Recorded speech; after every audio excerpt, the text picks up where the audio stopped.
ya tadi pagi nih ya. Bisa aman, alhamdulillah. Bisa Tuh kan, pagi-pagi udah uget-uget aja.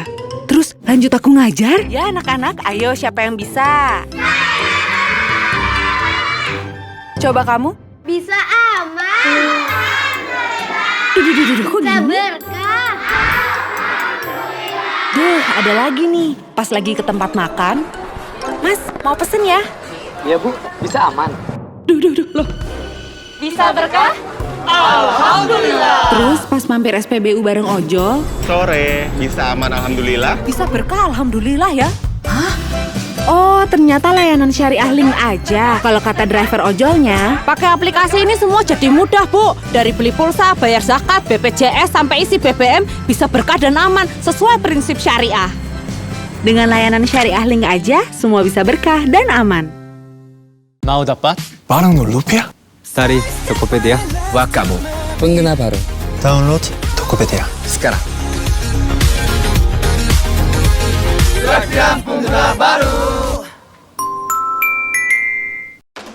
Istri gue nih, perhatiannya sama gue, beuh. Kamu makan apa? Sayur? Buah?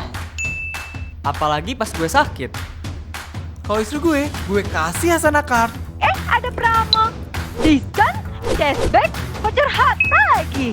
Kalau lu bro, Gak cuma buat belanja aja. Sama buat ini dan ini. Bikin hidup lebih menyenangkan dan berkah dengan BSI Hasanah Card, kartu pembiayaan syariah. Bank Syariah Indonesia.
Hello, modest people. Welcome to the series of talk show Togethery International Virtual Modest Fashion Summit, powered by Layanan Syariah Link Aja, organized by Markamari, supported by Council of Modest Fashion, Ministry of Tourism and Creative Economy of the Republic of Indonesia, Wonderful Indonesia, and Indonesian Chamber of Commerce, Badan Ekonomi Syariah, and official marketplace Tokopedia.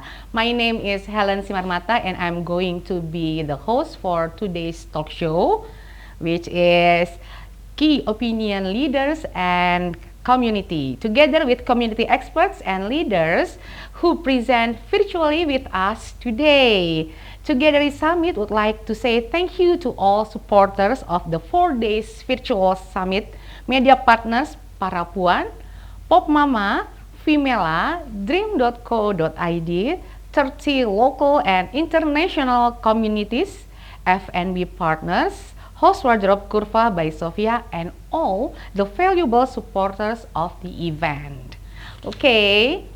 Modest people, seperti yang kita ketahui bersama, pandemi COVID-19 ini menghantam berbagai sektor dan termasuk di dalamnya bisnis fashion dan di dalamnya ada juga modest fashion.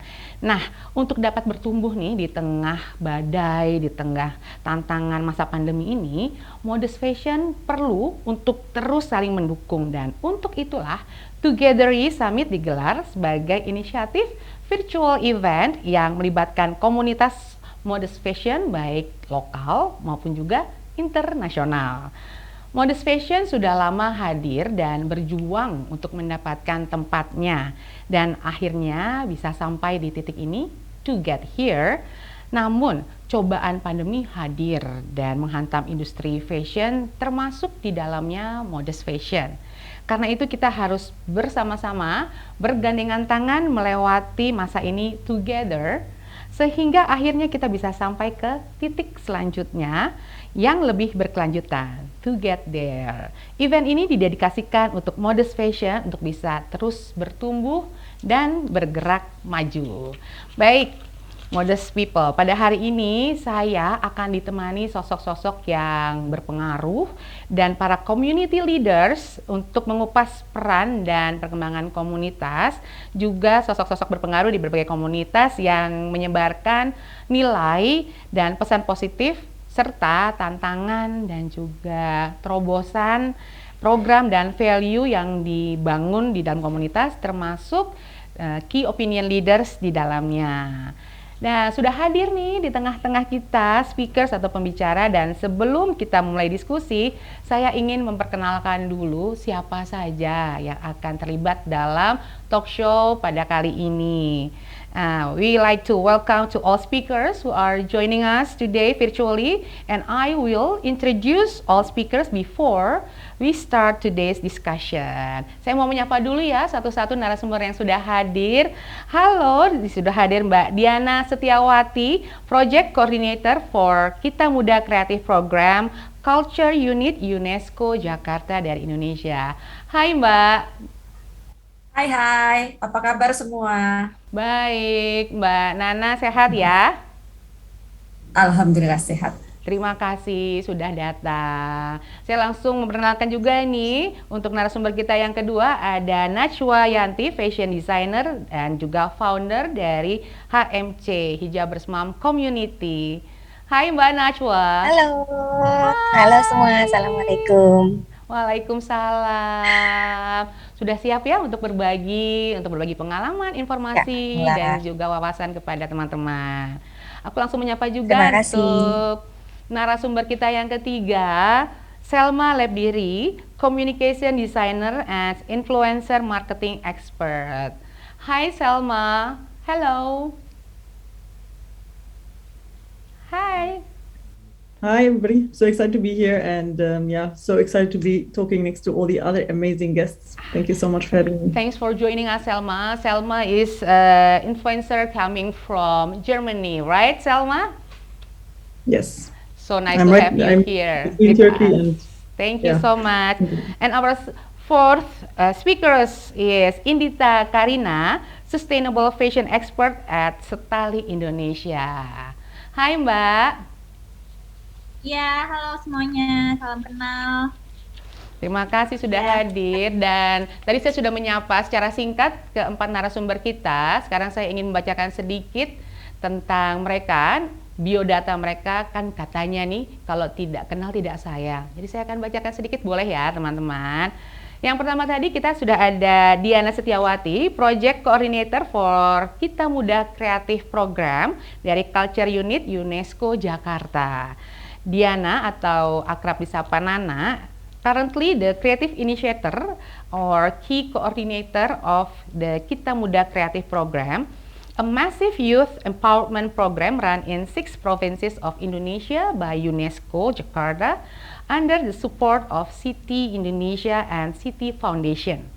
The program provides support to more than 400 youth entrepreneurs across Indonesia working in the creative industry, tourism, and cultural product development. Dynamic 16 years of humanitarian and project management experience with various UN agency and international NGOs in Indonesia. Wow. Significant experiences in community development and community empowerment programs across Indonesia. That's Nana, our speaker today. And the second one, so we have Najwa Yanti, fashion designer and founder of HMC, Hijabers Mom Community, company owner, director, and fashion designer of Najwa Beauty Inspire, the Najwa Yanti Muslim label, Najwa Deluxe, Bella Barik, Zira Syari, and La Roche Syari Official.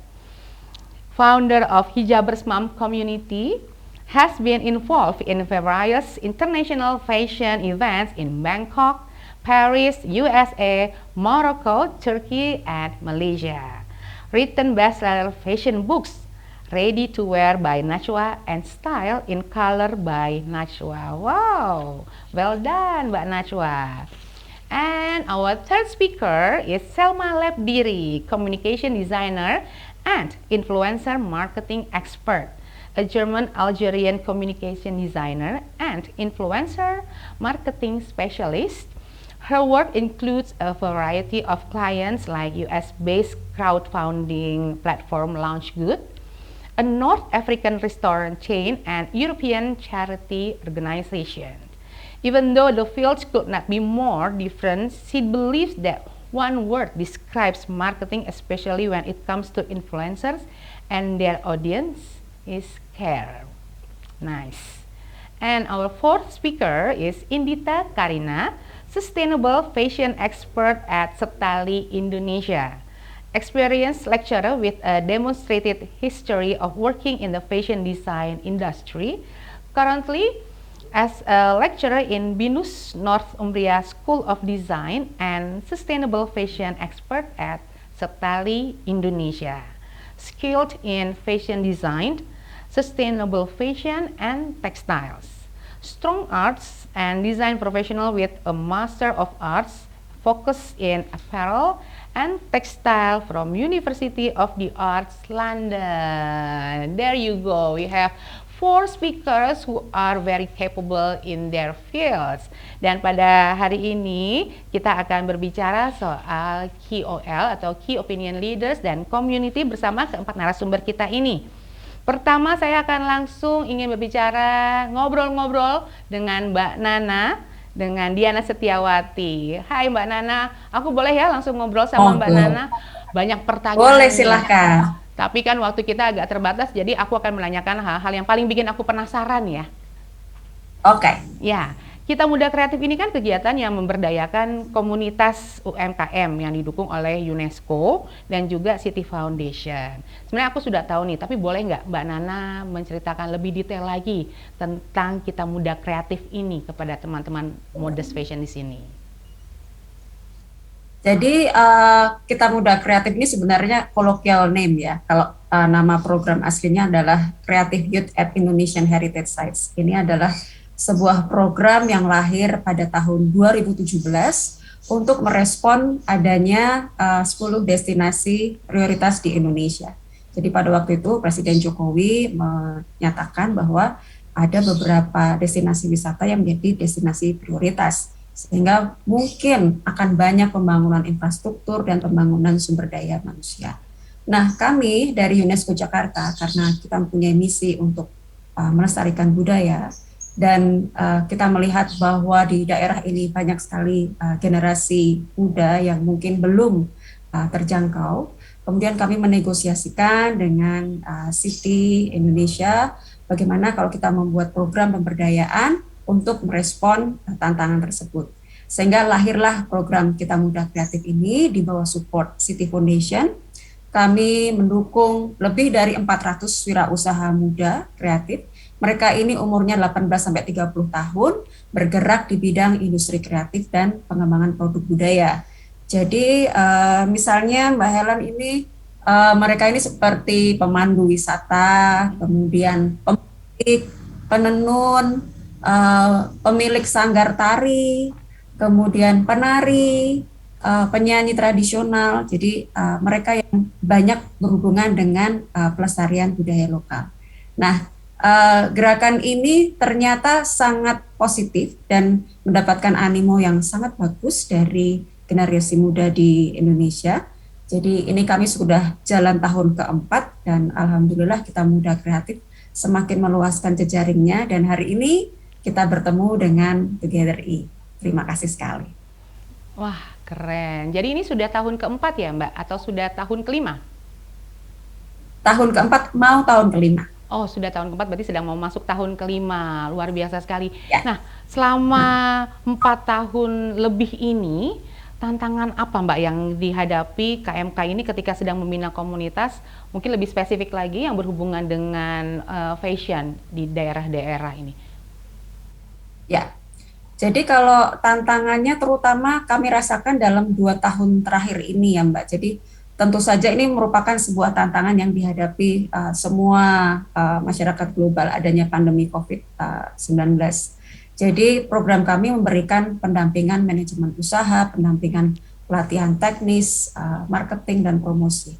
Tetapi dengan adanya pandemi ini kemudian kami harus switch semuanya sejak Maret 2020 ke virtual.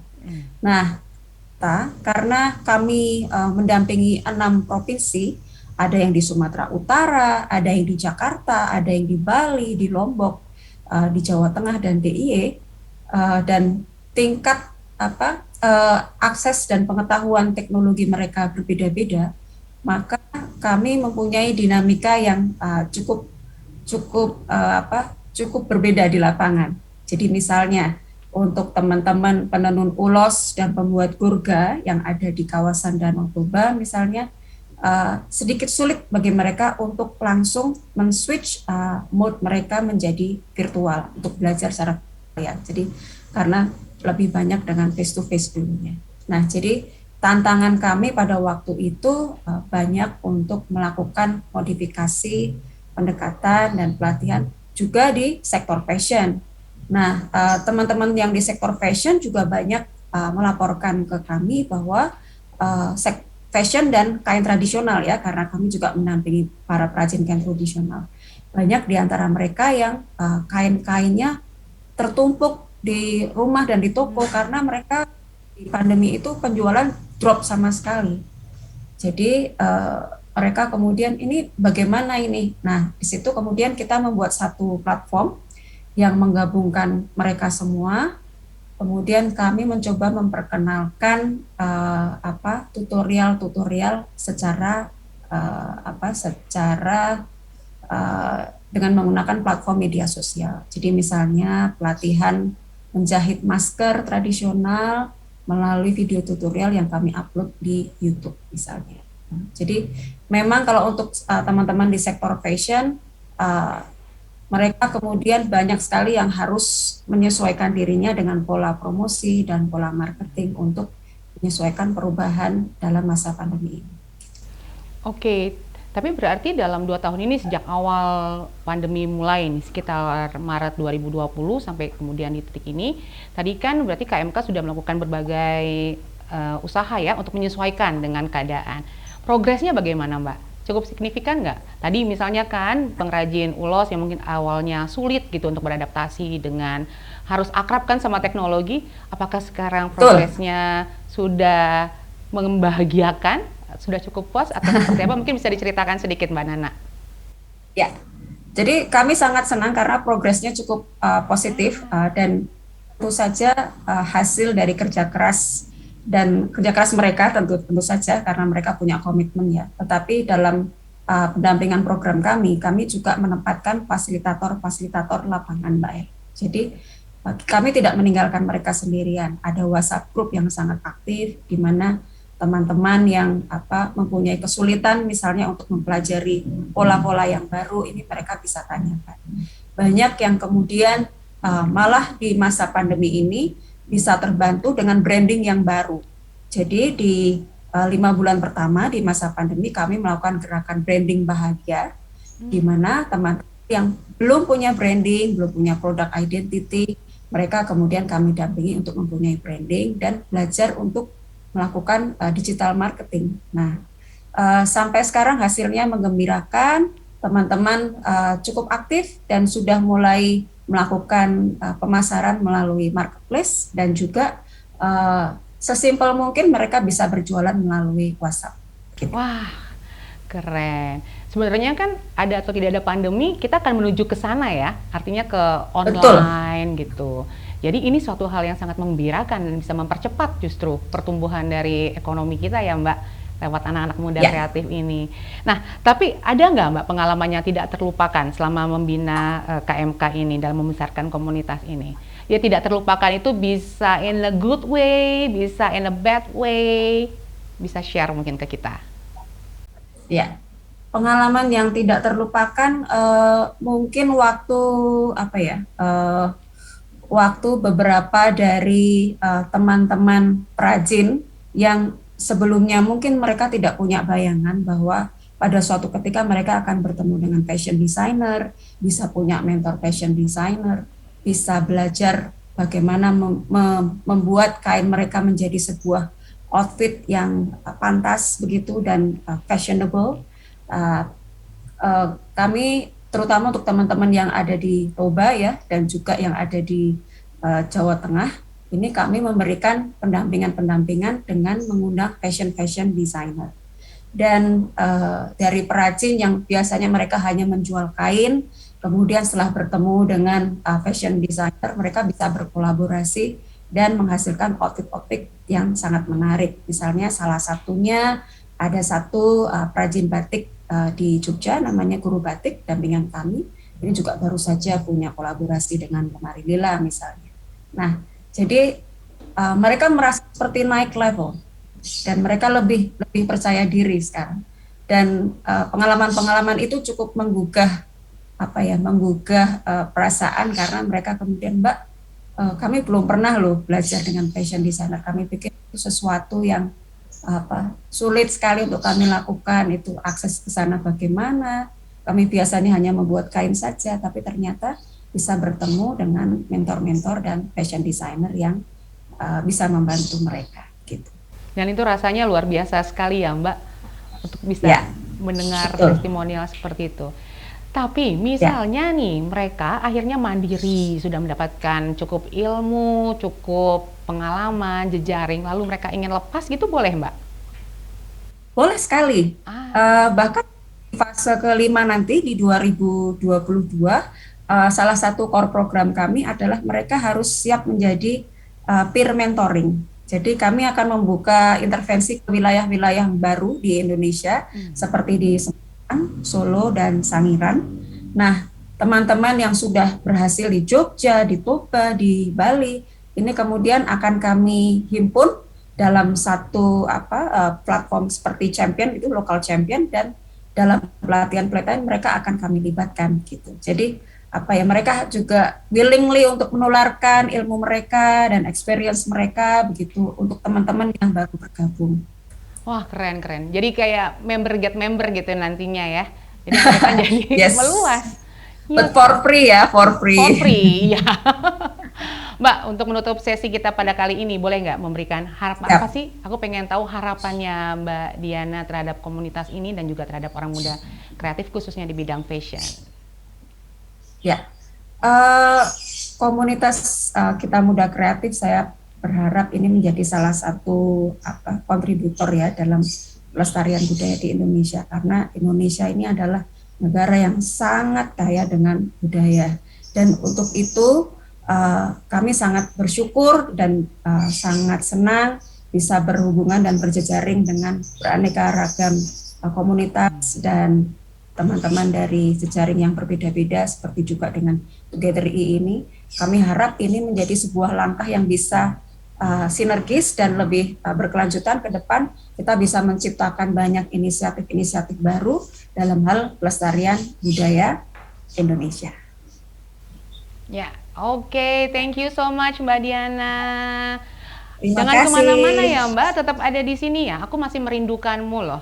Jadi aku akan berangkat ke narasumber selanjutnya, but please stay with us during the talk show. Sekarang aku mau langsung ngobrol sama Najwa Yanti, fashion designer and founder of Hijabers Mom Community. Hai Mbak, aku menyapamu lagi. Halo. Halo, cantik banget. Terima kasih. Mbak, aku mau ngobrol-ngobrol nih soal Hijabers Mom, boleh ya? Oke, Ya, silakan. Hijabers Mom ini kan memiliki banyak member yang tersebar di Indonesia. Kalau bisa kasih tip bagaimana sih bisa tetap eksis gitu, bertahan, bahkan bertumbuh gitu untuk mengenai para anggotanya yang ini nggak satu jenis ya, anggotanya ada mompreneurs, ada juga sekedar anggota aja, ada fashion designers, ada pengusaha, dan semua berkumpul dalam satu komunitas. Boleh dong bagi-bagi tipsnya, bagaimana sih caranya supaya komunitas ini kemudian kok bisa bertahan dan bahkan bertumbuh? Iya, sebelumnya terima kasih sudah mengundang saya di talk show yang hebat ini, berjumpa dengan narasumber yang hebat-hebat semua. Halo. Sebelumnya saya juga ingin menyampaikan ya bahwa Hijabers Mom ini adalah suatu wadah untuk perempuan berhijab khususnya yang ingin mengaktualisasi diri gitu ya. Sebenarnya ini tidak disangka bahwa Hijabers Mom itu bisa bertumbuh sedemikian besar sebagai suatu komunitas. Bahkan kami pernah disampaikan oleh AC Nielsen bahwa Hijabers Mom itu adalah komunitas hijab terbesar di dunia. Nah, jadi padahal kita juga nggak menduga gitu ya istilahnya. Mungkin ini karena kebutuhan akan suatu wadah untuk perempuan, khususnya perempuan berhijab, untuk berkumpul gitu ya, untuk mengaktualisasi diri, memberi manfaat dirinya untuk sebanyak-banyaknya orang lain ya. Karena dalam prinsip suatu hadis dalam Islam itu memberi manfaat sebanyak-banyaknya dari diri kita akan kembali membawa berkah dan manfaat untuk orang lain dan diri kita sendiri juga.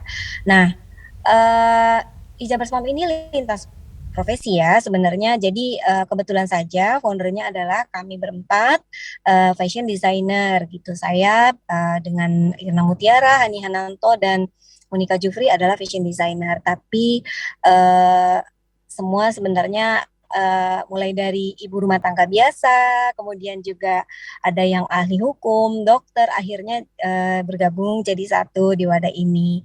Kalau dibilang eksis itu merupakan suatu berkah ya, karena mungkin itu tadi kembali ke para perempuan berhijab ini butuh suatu wadah untuk berkumpul atau berukhuwah ya, untuk saling update gitu ya, saling memberikan, itu saya tadi bilang, memberi manfaat, dan tentunya akhirnya ini menjadi besar. Tidak terasa member kami sudah mencapai sekitar mungkin 18.000 orang seluruh dunia. Oke. Nah, sebenarnya ini kan pasti ada potensi konflik gitu ya Mbak, namanya kita berkomunitas, tidak hanya perempuan saja sebenarnya, semua orang pasti ada potensi konfliknya kalau kemudian kita bergabung atau kita berkumpul di dalam satu komunitas. Nah, triknya apa tuh Mbak untuk kemudian meredam ataupun kalaupun misalnya ternyata konfliknya adalah konflik yang memang diperlukan, ya memfasilitasi sehingga kemudian itu tidak menjadi hal yang buruk, tapi bahkan bisa menjadi alat untuk komunitas ini makin bertumbuh. Apakah foundersnya punya prinsip-prinsip tertentu untuk menangani konflik seperti itu, Mbak? Ya, sebenarnya sih mungkin karena gini ya, Mbak. Kembali lagi ke visi dan misi kita. Jadi kan kita ini akhirnya membuat Hijabers Mom ini suatu yayasan, organisasi resmi nirlaba yang mempunyai visi dan misi gitu ya. Visinya itu dan misinya adalah menyatukan semua gitu ya dengan sekian banyaknya ibu-ibu, emak-emak gitu kan istilahnya yang iya gitu kan istilahnya lintas profesi iya, dan karena memang faktor mungkin karena ibu-ibu tentu saja mungkin adalah mungkin salah 1, 2 atau 3 ketidaksepahaman yang mungkin bisa terjadi ya, namanya friksi, tapi itu sangat kecil sekali. Dan alhamdulillah kita itu selalu kembali kita selalu mengingatkan bahwa kita ini kumpul untuk apa, kita ini membuat suatu komunitas ini untuk apa, kan tujuannya untuk saling mengisi, saling bersatu, saling memberi manfaat diri. Jika seandainya ada friksi, kami akan berusaha untuk selalu kembali mengingatkan agar istilahnya tidak menajam, dan juga kami mengharapkan dengan sangat, kami selalu mengimbau ke member-member agar selalu kembali ke fitrah itu tadi gitu loh, bahwa kita berkumpul ini kan untuk mencari berkah, bukan untuk berpecah dan istilahnya malah membawa kerusakan seperti itu. Alhamdulillah, tapi itu efektif, ampuh sekali. Jadi kita selalu kembali lagi. Jangan sampai ada friksi, kita harus bersatu, kita harus selalu ingat visi dan misi, seperti itu. Oke, jadi diingatkan kembali lagi kepada visi dan misinya. Betul. Ya, para moms anggota dari HMC ini. Nah, tapi sebenarnya apa sih dampak yang ingin Hijabers Mom Community ini berikan kepada para membersnya, para moms yang bergabung di dalamnya, Mbak? Ya, jadi kita ini ingin wanita Indonesia, wanita berhijab pada khususnya wanita Indonesia pada umumnya untuk maju ya.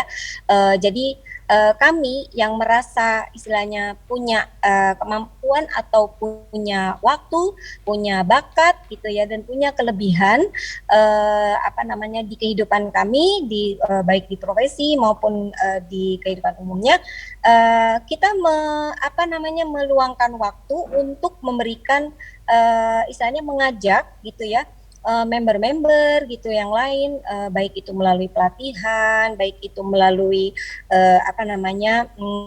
acara-acara ya, event yang kami buat untuk memajukan wanita-wanita Indonesia, khususnya wanita berhijab dan tentunya member dari Hijabers Mom gitu. Jadi misalnya kami fashion designer memberi pelatihan mengenai fashion, pelatihan mengenai tata busana gitu ya, kreativitas gitu loh. Nanti yang profesinya sebagai dokter itu memberikan penyuluhan tentang kesehatan. Malah mereka memberikan istilahnya potongan-potongan pelayanan kesehatan gratis. Yang ahli hukum juga memberikan penyuluhan hukum gitu ya. Berbagai macam manfaat yang bisa kita berikan kepada member. Untuk member-member yang pada akhirnya alhamdulillah maju dan juga bisa akhirnya kemudian kami syukur sekali bisa akhirnya mempunyai profesi gitu yang bermanfaat untuk mereka, kami akan mendampingi mereka untuk kami gabungkan ke UKM juga pada akhirnya mereka menjadi profesional, demikian. Oh, oke. Boleh dong Mbak diceritain lebih lengkap sedikit saja tentang anggota dari HMC ini, Hijabers Mom ini yang tadinya mungkin tidak produktif atau tidak terlalu punya wawasan, tapi setelah kemudian mendapatkan pendampingan, setelah menjadi anggota dari HMC ini, dan dia bisa masuk ke dunia industri yang lebih profesional. Mungkin bisa diceritain sedikit lebih panjang lagi, Mbak. Iya. Penasaran aku. Jadi banyak sekali. Banyak sekali ya. Saya juga senang banget gitu ya ternyata.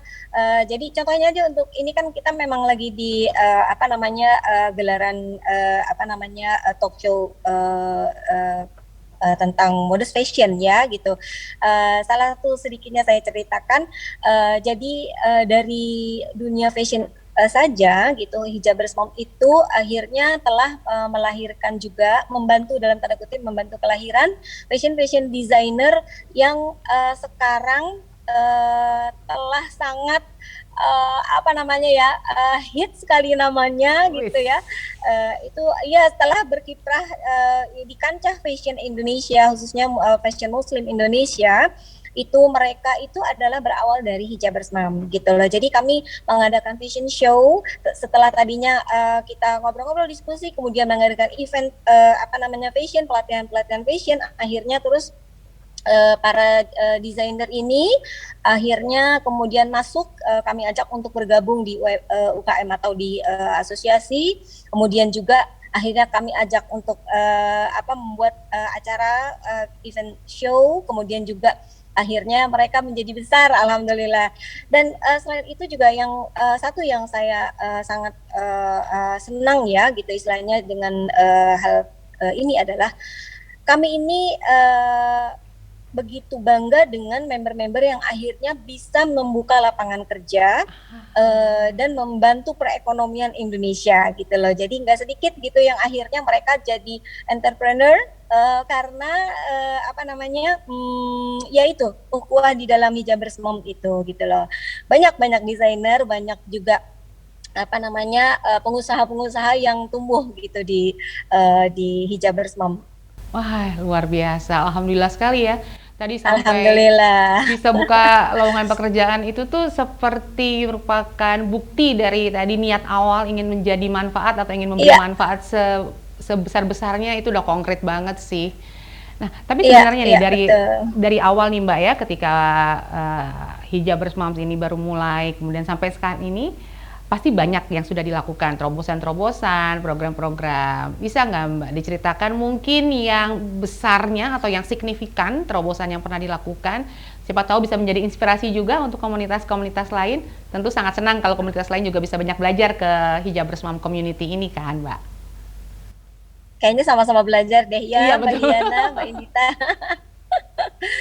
Ya, jadi terobosan yang terbesar mungkin ya yang kami lakukan itu adalah mengangkat dunia fashion, tentu saja ya, mungkin terlepas dari kita ada foundernya adalah fashion designer gitu ya, tapi memang jadi kami ini digandeng oleh pemerintah, kami banyak melakukan kerjasama oleh pemerintah gitu, khususnya kementerian-kementerian yang terkait dengan fashion industry gitu ya. Seperti kami ini pernah melakukan fashion journey itu ke mancanegara gitu ya.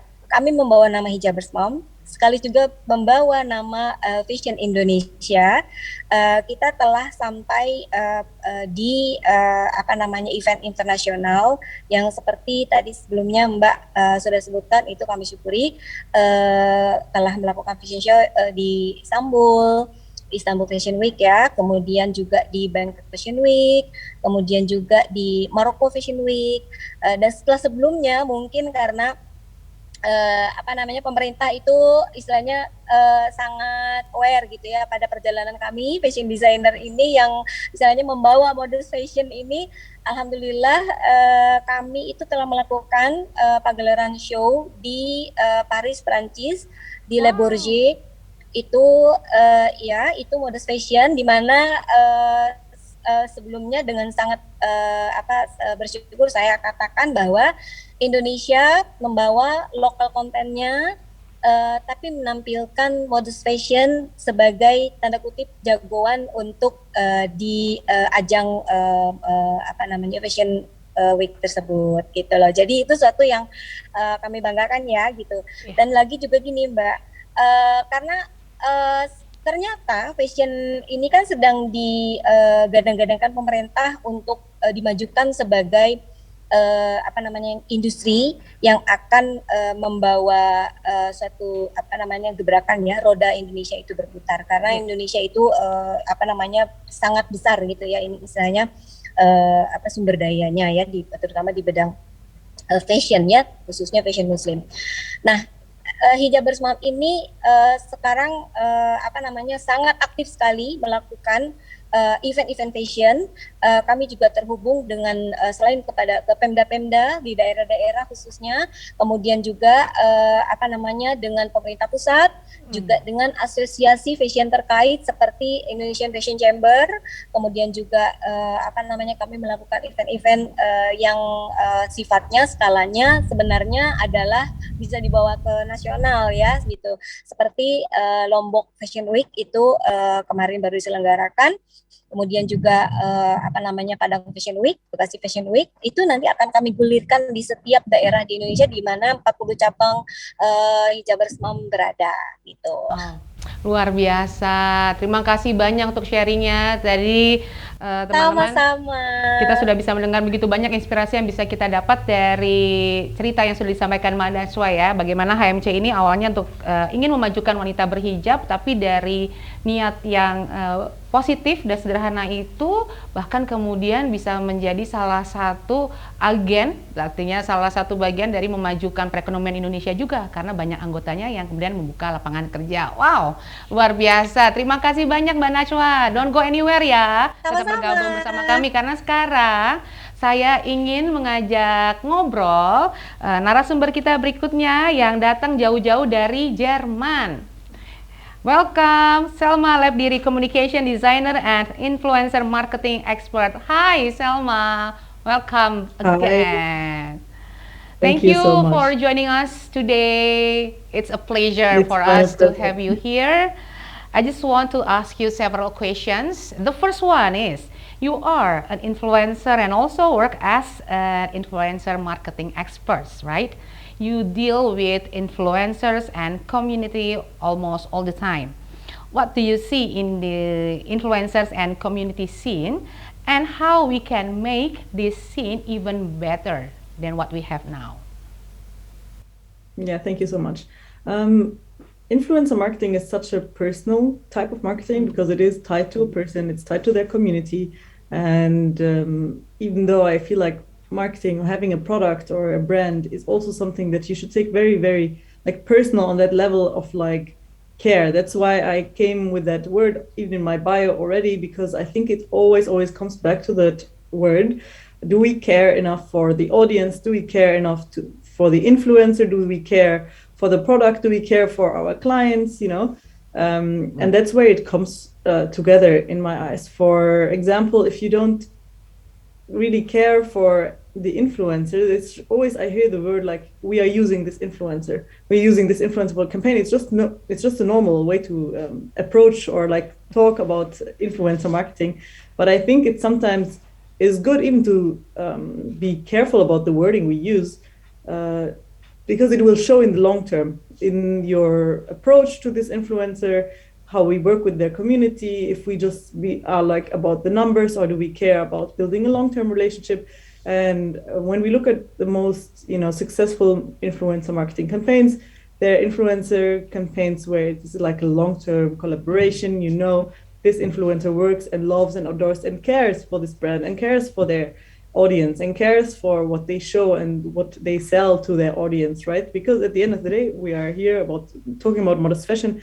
It is about getting people excited and buying the fashion, obviously. Yes. So that's, I think, that one of the points that some are doing right, a lot of people are not doing right, and I think it will make a huge difference if we just, fine-tune this idea of caring enough. We have also this huge fashion brands. Some of them, we know, some of them, they don't really care for their clients, or they don't have real good client relationships, or, and there's wow, you don't care enough to just, do this, right? Or that product is not good enough. So we have to have this kind of understanding that to build something long term. Yes. I mean, like modest fashion is still, especially in the West. I know in Indonesia it's a little bit more established, but in the West, for example, it's kind of still new, right? Like it's we are talking about 5 to 10 years of building. And yeah, so there's this this what I always want to say, it's like we need to care more of how we treat everybody in this industry. And with that caring attitude, then you will have the stronger engagement and also attachment, right? So you have the long-term product engagement. It will be successful then. But actually, how to influence people with impactful social content? What is impactful actually? Maybe you can explain it to us, so here we can broaden our knowledge about impactful and about how to influence. I want to be influencer, but I don't know how. Oh, it's a great question. I think it's always something we have to put into perspective of like what is it we're looking for on social media, for example. Like, are we looking for likes? Are we looking for engagement on like the short term, or are we looking for it in the long term? And where it's always, even in the short term, it just works in a different way, is when we put out value, right? When you put out any kind of value, like when people look at what you put out on social media, will they feel good about themselves? Will they feel inspired? Will they feel entertained? Will they feel like some kind of value, information?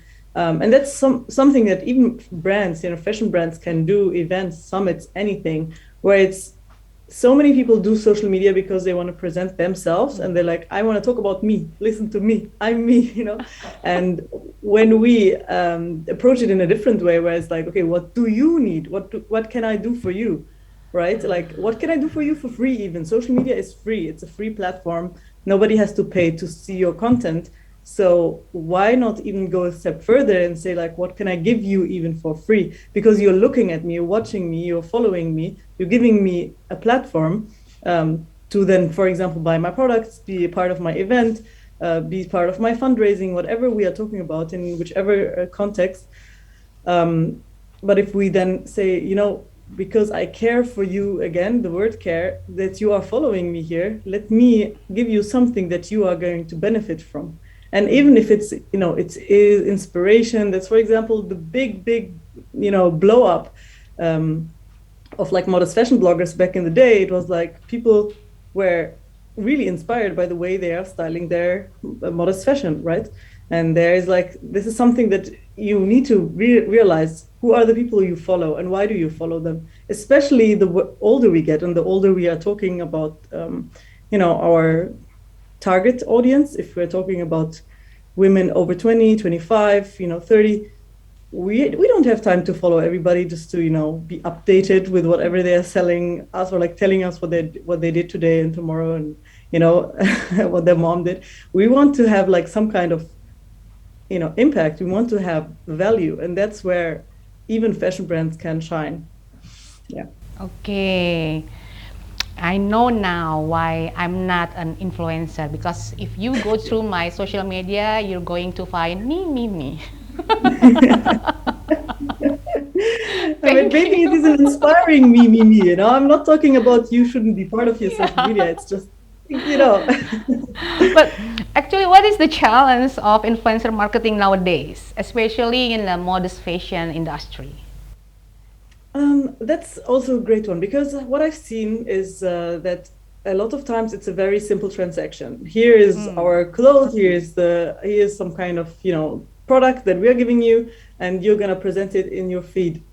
It's all the same, right? And it's like just the same thing. It's just, it could be this brand, it could be this brand, it could be this brand. There is no difference. Some brands I'm seeing, they're doing it in a different and creative and great way, where it's also about the creative way of thinking about how we do this influencer marketing, because everybody, I'm talking in a general way, and I love to see better examples of this, is more like, let's use this influencer to put his product on his feed and get people to sign, to buy it with this link. Here's an affiliate link, that's it.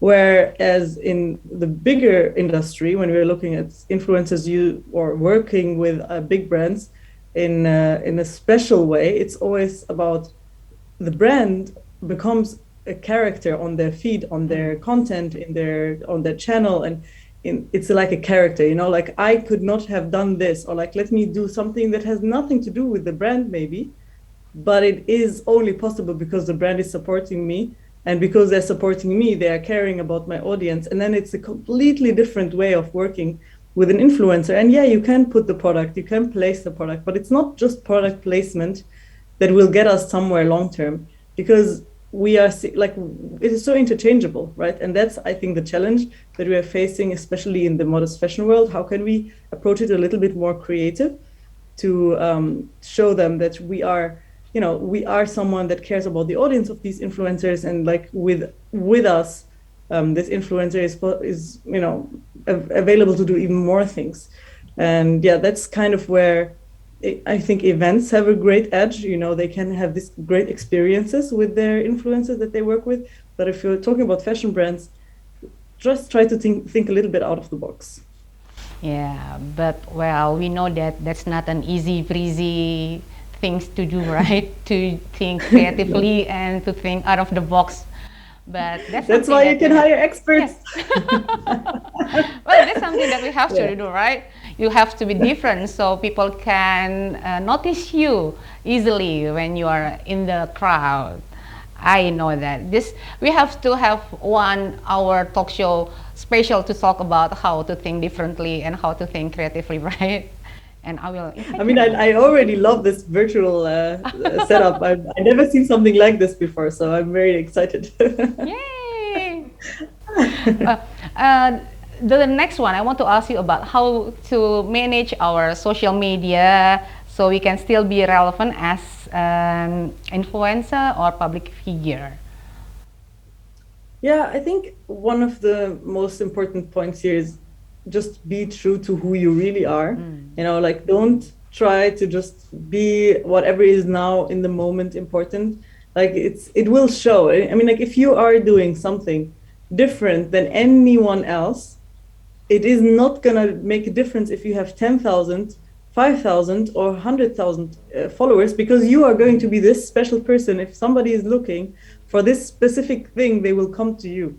And that's where you will have a great edge. But if you're just trying to fit in the general box of, for example, a lifestyle influencer, or like just in a general box, like I just want to be impactful, I just want to be influential, then why you? Why not somebody who has more followers? Why not, you know? But if you are very specific about what you're doing and you are good at something, and if you connect the points, you're good at a lot of different things that only you are going to be good at, and good at speaking at, and good at bringing value to your community too. And then people will follow you, work with you, collaborate with you, invite you, regardless of how many followers you have, you know? Yeah. And it will grow by the time, and you will be known for exactly this thing. So my point is like, work with your strengths. Yeah. So there only one us, there only one you. Just be true to yourself, and you already be a different people. You already be unique, right? And there's also a positive side of you. Okay, the next one, I want to ask your opinion about how social media can make people famous easily, instantly. Sometimes only from one viral content, they're going whoosh, go to the viral famous. How about your opinion about that? I mean, in a way, it's a great thing. Okay, yeah. Like it's a great thing. It's a very democratic approach for social media, and how we can, even if you have something important to say, or you have just something crazy that you did, everybody can see you if you want to.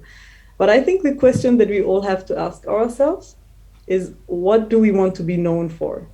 Like not only on social media, but also for our life. And then we have a completely different perspective on what we do and not do on social media, maybe, because there are lots of people who are like, okay, I need to do all the trends. This is the new trend. This is the TikTok trend. I need to do it, you know, and then maybe it fits maybe it fits your personality, maybe it fits your content. But if you're just running one after the other, what will people know you for? For the person that did all the trends after they were already trends, or do you want to be the trendsetter? Do you want to be somebody who put something new out into the world?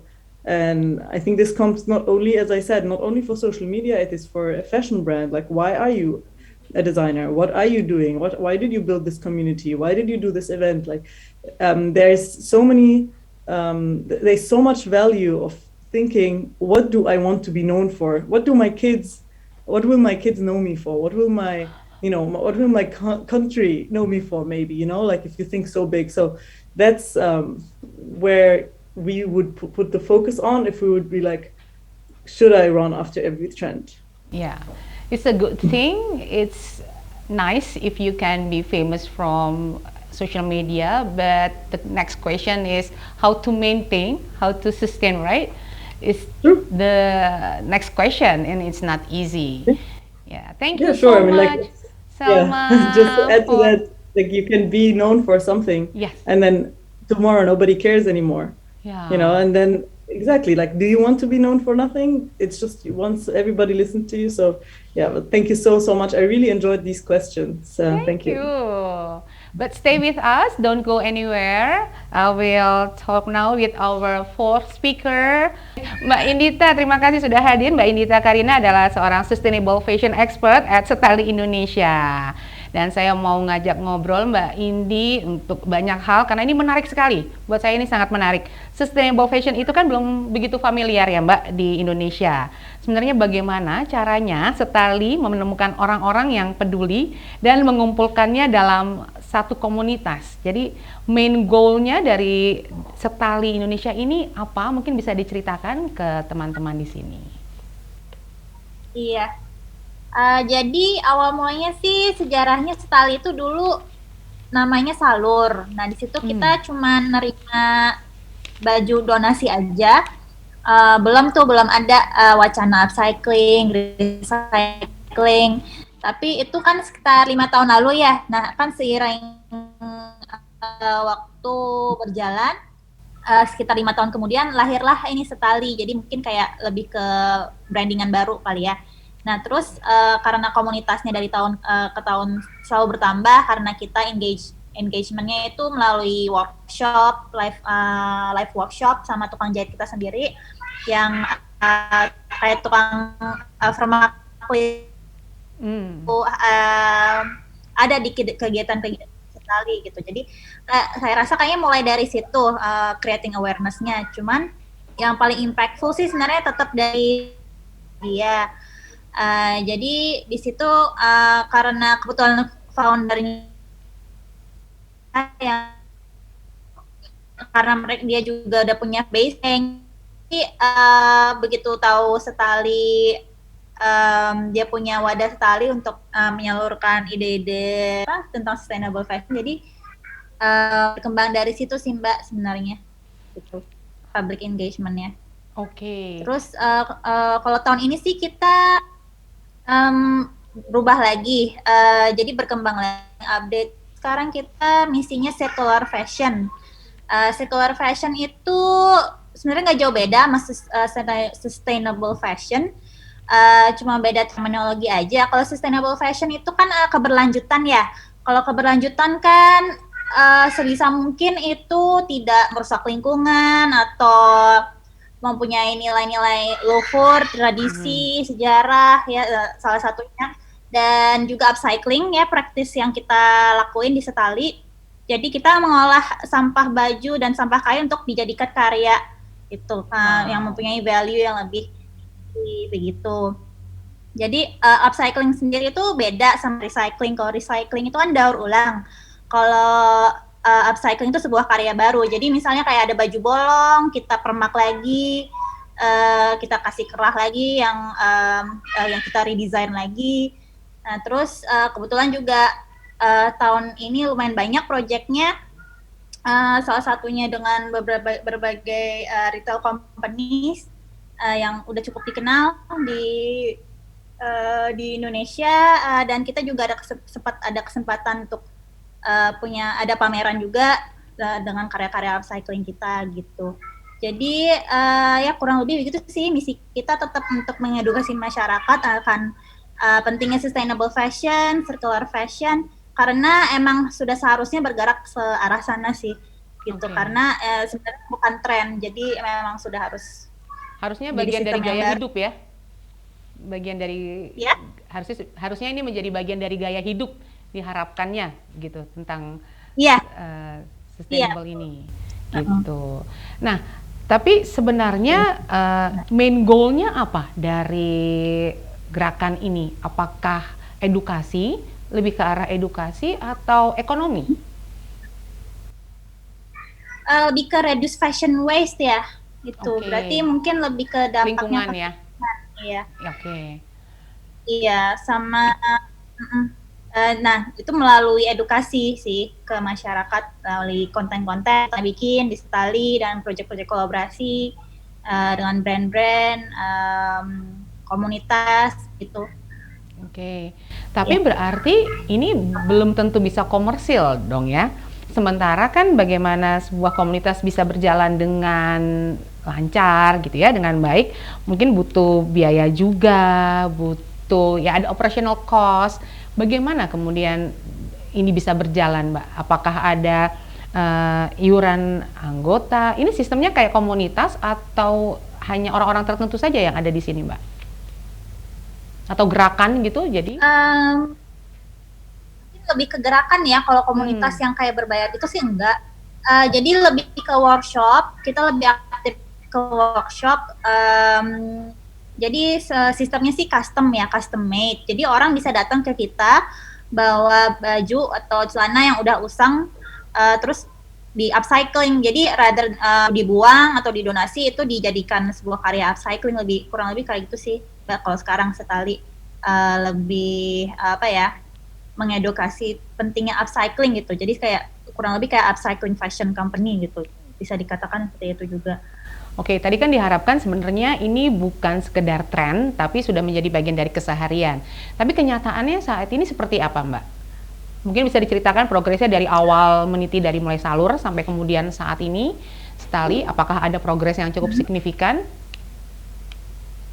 Iya, sangat signifikan sih setelah 5 tahun berjalan. Kan di samping saya juga riset saya kan selama 5 tahun terakhir ini emang di bidang upcycling.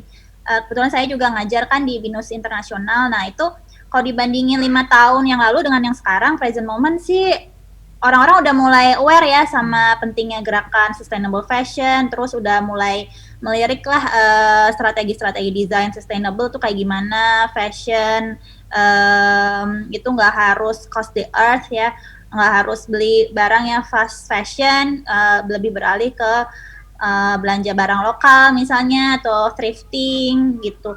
Jadi ada juga yang tukar baju, zero waste, lifestyle. Jadi itu udah mulai menjamur banget sih kalau aku perhatiin sekarang. Dan yang diharapkan ketika orang melakukan itu, orang bisa shout out juga ya bahwa gue dong pakai ini, gue upcycling loh gitu. Jadi bukan justru disembunyikan atau itu jadi malu ya. Kita berharapnya begitu ya Mbak ya.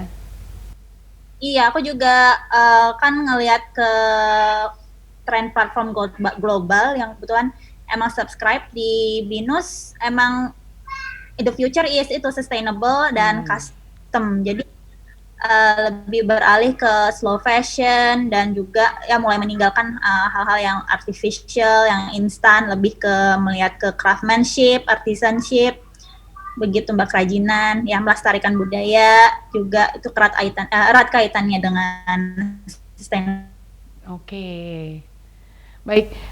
Kalau sampai saat ini nih, selama kurang lebih 5 tahun ini, pencapaian paling membanggakan bagi Setali itu apa, Mbak? Menurut Mbak Indi? Iya, kalau kemarin yang paling terbaru sih sempat Setali masuk ke panel Paris Fashion Week. Cuman kebetulan kita tidak bisa berangkat kemarin karena masalah teknis. Cuman itu sih kemarin sempat mau show di sana. Jadi itu kayaknya sebuah pencapaian. Ya. Akhirnya dari Indonesia Fashion Week itu sih yang saya terlintas sekarang. Gitu. Keren. Ya walaupun tidak jadi pergi, tapi itu kan sudah ada pengakuan ya, dan itu adalah suatu bentuk pencapaian. Keren banget. Mbak, boleh di akhir ngobrolan kita ini untuk menyampaikan apa sih harapan Setali, bisa diungkapkan semuanya ke Modest People yang sedang menyaksikan acara kita hari ini. Harapannya mungkin lebih bisa meriset lagi, kalau belanja mungkin bisa lebih mindful, dan misalnya ada baju yang sedikit robek, jangan lantas langsung dibuang, masih bisa dipermak kembali gitu. Itu bisa sih awal menjadi permulaan sebuah gaya hidup yang baru ya. Misalnya decluttering juga bisa, decluttering lemari tiap 6 bulan sekali, bisa didonasikan kembali misalnya gitu. Jadi give back and the earth. Oke, baik, terima kasih Mbak Indi. Baik, tadi dari keempat narasumber kita, dari Mbak Nana, dari Najwa, Selma, dan juga Indi, kita sudah mendapatkan banyak sekali informasi ya. Semoga Modest People di sini juga bisa semakin terbuka. Tadi kita sudah bisa mendengar tentang bagaimana kita muda kreatif, bagaimana kiprahnya untuk kemudian memberdayakan anak-anak muda dari 18 sampai 30 tahun, lalu juga Mbak Najwa memberdayakan para perempuan berhijab yang kemudian menjadi manfaat, bahkan membuka lapangan pekerjaan juga di Indonesia, dengan Mbak Selma, dengan Selma Lebdiri dari Jerman, communication designer influencer yang mengajarkan kepada kita begitu banyak hal untuk menjadi seorang influencer yang impactful, tapi sekaligus juga untuk brand, bagaimana cara memanfaatkan influencer supaya bisa memberi kebaikan bagi brandnya. Dan yang terakhir dari Mbak Indi tentang sustainable fashion, diharapkan itu tidak lagi hanya tren, tapi kita semua bisa ikut berkontribusi sehingga akhirnya nanti lingkungan hidup kita menjadi yang lebih baik lagi berkat kontribusi kita masing-masing. Thank you to all speakers who have joined us today. Thank you so much. I will hopefully our discussion today can enlighten all of us, inspire all of us to continue to innovate, empower people, just like what you all already do, always to improve people development together in community. Thank you to all supporters of virtual events, Layanan Syariah Link Aja as the title partner, Tokopedia as official marketplace, Ministry of Tourism and Economy of Indonesia, Wonderful Indonesia, Indonesian Chamber of Commerce and Industry, Badan Ekonomi Syariah, Council of Modest Fashion, Markamari as the organizer, and last but not least, all our valuable organizations, communications media, and F&B partners. And thank you again for watching Talk Show Together is Summit powered by Layanan Syariah Link Aja. Stay together in the next station with other interesting talk show and fashion show. Alone we can do so little, together we can do so much. I am Helen Simarmata. Have a good day and thank you everyone. See you again. Bye-bye.